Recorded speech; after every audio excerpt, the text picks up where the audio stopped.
Chhindwara Lok Sabha seat जीतने के बाद बीजेपी की नजर अमरवाड़ा विधानसभा सीट पर है। बीजेपी प्रत्याशी कमलेश शाह ने आज इसके लिए अपना नामांकन दाखिल कर दिया है। वहीं कांग्रेस प्रत्याशी का नाम तय करने के लिए अभी रायशुमारी ही कर रही है। इन सब के बीच सवाल ये भी बना हुआ है कि क्या कमलनाथ छिंदवाड़ा में अपनी बची खुची साख बचा पाएंगे या फिर बीजेपी कांग्रेस को अमरवाड़ा से भी बेदखल कर देगी।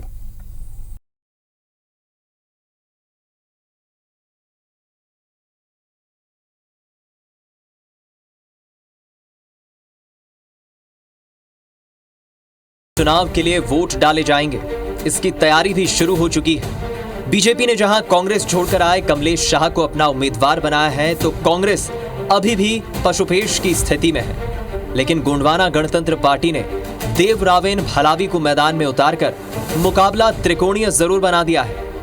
कांग्रेस किसे अपना उम्मीदवार बनाती है, इसे लेकर अटकलों का बाजार गर्म है। लेकिन दूसरी तरफ बीजेपी प्रत्याशी कमलेश शाह ने अपना नामांकन दाखिल किया।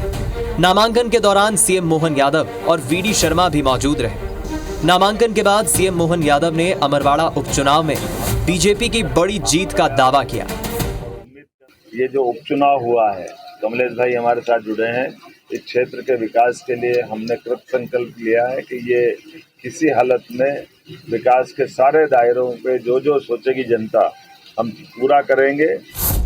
अमरवाड़ा से कांग्रेस विधायक कमलेश शाह के इस्तीफे देकर बीजेपी में शामिल होने से इस सीट पर उपचुनाव हो रहा है। कमलेश एक बार फिर मैदान में है, लेकिन इस बार वो हाथ का पंजा नहीं बल्कि पहली बार कमल के फूल पर अपनी किस्मत आजमाएंगे, जिसके खिलाफ कांग्रेस को मजबूत उम्मीदवार की तलाश है। इस उपचुनाव में और लोकसभा चुनाव में जमीन आसमान का फर्क है। ये उपचुनाव माननीय मुख्यमंत्री महोदय आपके कार्यकलापों को ध्यान में रख के जनता मतदान करेगी। माननीय जीतू पटवारी जी के नेतृत्व में हम आने वाले उपचुनाव को इतने जबरदस्त अंतर से जीतेंगे कि भारतीय जनता पार्टी आत्मचिंतन और आत्ममंथन करने पर मजबूर हो जाएगी। अब जरा नजर डालते हैं अमरवाड़ा विधानसभा सीट के सियासी समीकरणों पर। बीजेपी लोकसभा चुनाव में कमलनाथ के गढ़ छिंदवाड़ा को ढहा चुकी है। लोकसभा चुनाव में अमरवाड़ा विधानसभा में बीजेपी को 15,000 से ज्यादा वोट मिले हैं। अमरवाड़ा विधानसभा में 9 बार कांग्रेस जीती है, जबकि बीजेपी को सिर्फ 2 बार जीत मिली है। हालांकि 2003 में गोंडवाना गणतंत्र पार्टी ने भी यहां जीत दर्ज की थी। 2023 के विधानसभा चुनाव में कांग्रेस के टिकट पर कमलेश शाह ने बीजेपी प्रत्याशी को 25,000 से ज्यादा वोटों से हराया था।